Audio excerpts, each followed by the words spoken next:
Un buon risultato del referendum di primavera e una conseguente maggiore autonomia per il Veneto produrrebbero benefici incalcolabili sul settore sociosanitario della nostra regione.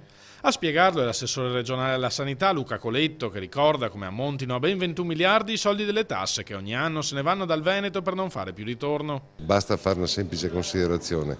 Attualmente il Fondo Sanitario Veneto vale 8 miliardi e mezzo e noi ne diamo 21 a quelle che sono diciamo, le casse romane. Con questi 21 riusciremmo a garantire non solo la sanità, ma a garantire magari un posto di lavoro ai nostri figli che eviterebbero di emigrare come si faceva 60 anni fa, garantiremo alle nostre famiglie gli asili nido e tante come dire, servizi sociali che adesso vengono praticamente cancellati da quelle che sono le finanziarie nazionali. Viceversa, argomenta Coletto, con una maggiore centralizzazione come quella che è stata sventata dal no al referendum costituzionale, la qualità dei servizi peggiorerebbe sensibilmente per tutti gli abitanti della regione. Abbiamo rischiato grosso, con l'accentramento sicuramente ci sarebbe stato un livellamento della qualità della sanità del Veneto verso il basso, cioè verso quelle delle regioni che non sono in equilibrio di bilancio, ma che soprattutto non riescono a garantire i livelli essenziali di assistenza ai pazienti e ai cittadini. Ma questo non lo dico io,